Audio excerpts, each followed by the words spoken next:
اختيار فندق مناسب لمصيف العيلة عمره ما كان سهل أبداً. وعشان عارفين إن الاختيارات كتيرة ومحيرة فعلاً، قررنا في حلقة النهاردة نتعرف سوا على شوية معايير هتساعدك تختار الفندق المثالي ليك ولأسرتك، مع أمثلة حقيقية ومجربة 100%. فخليك مكمل معانا لآخر الفيديو علشان تقدر تختار الفندق المناسب، خصوصاً في شرم أو الغردقة. اعرف فندقك في فنادق ومنتجعات كل تلات مع منفيس. خلينا نبدأ بالتفاصيل اللي هتساعدك تختار الفندق المناسب لأجازة العيلة. أول حاجة موقع الفندق، ودي نقطة لازم تاخد بالك منها كويس قوي، لأن مش كل فندق حلو في الصور بيكون مناسب في الحقيقة.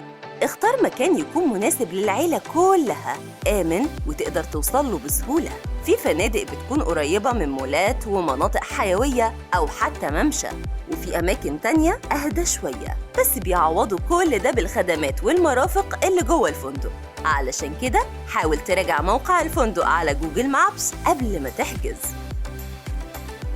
وتعرف هو بعيد قد إيه عن الشاطئ والمطار أو المدينة الحيوية التابع ليها. وتاني حاجة، قرب الفندق من الشاطئ. مصيف يعني بحر، معروفة ومش محتاجة كلام. علشان كده النقطة دي لازم تتأكد منها كويس قبل أي حاجة، وتعرف إذا كان الفندق قريب من الشاطئ، سهل توصله يعني، ولا محتاج وسيلة تنقلك ليه.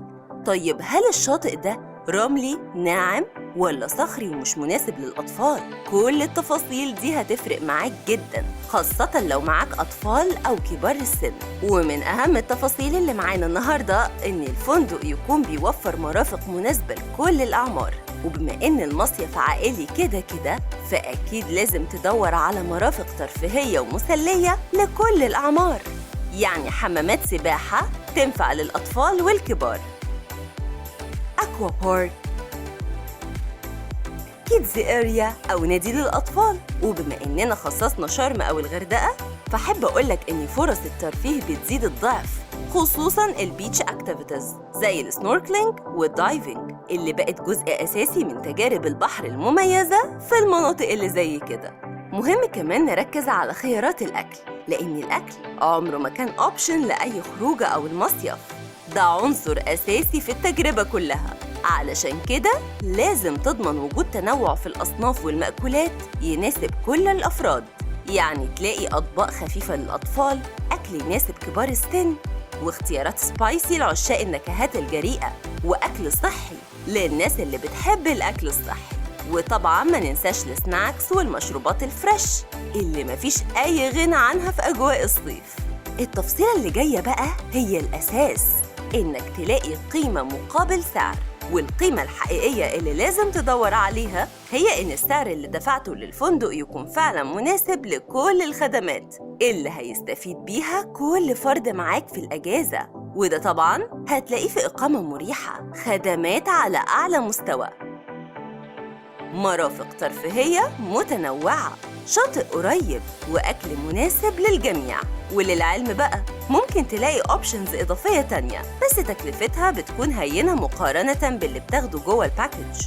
وزي ما وعدناك في أول الفيديو إننا هنقولك على أمثلة لفنادق حقيقية ومجربة، علشان كده خليني أعرض لك دلوقتي مجموعة مميزة من فنادق شرم والغردقة ينفعوا جدا للعيلة ويحققوا كل المعايير اللي اتفقنا عليها. فعندك مثلا فنادق شرم الشيخ زي سويس أوتيل شرم الشيخ الفايف ستارز، واللي موجود في قلب خليج نعمة، وكمان بيوفر أكوا بارك وحمامات سباحة بمساحات مختلفة مع وجود شاطئ خاص. سانرايز دايموند بيتش ريزورت، واحد من أجمل فنادق شرم الشيخ ال5 نجوم في هضبة أم السيد، ده غير كمان إنه مواجه للشاطئ، وبيوفر كيدز اريا واكوا بارك تحفة مناسبة لكل العيلة. كورال سي اكوا بارك، فندق 4 نجوم عائلي وبامتياز، موجود في خليج نبع، وبيوفر اكوا بارك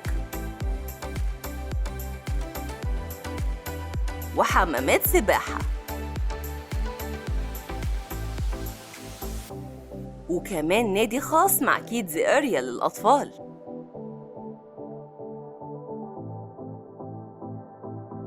أما عن فنادق الغردقة فهتلاقي تايتانيك بالاس هورغادا ال5 ستارز، واللي موجود في سهل حشيش وقريب من النيو مارينا، ده غير إنه صف أول على البحر، يعني بيوفر لك شاطئ رملي خاص بجانب الأكوا بارك وحمامات السباحة المختلفة في المساحات ومناسبة لكل الأعمار. سيرينيتي فان سيتي ماكادي باي، فندق عائلي من الدرجة الأولى في قلب خليج ماكادي، وده واحد من أقوى الأماكن اللي بتوفر ألعاب مائية وأكوا بارك مسلية جوه الغردقة.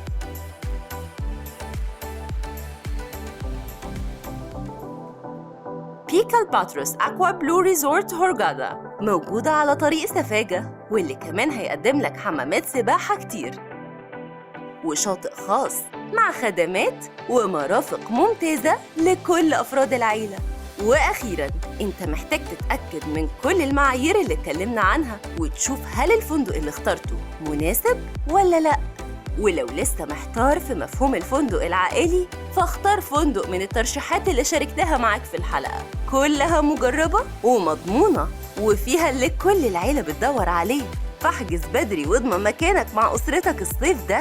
وبكده تكون وصلت معانا لنهاية الحلقة. ما تنساش تعمل لايك للفيديو وسبسكرايب للقناة، واستنينا في حلقة جديدة من فنادق ومنتجعات مع منفيس.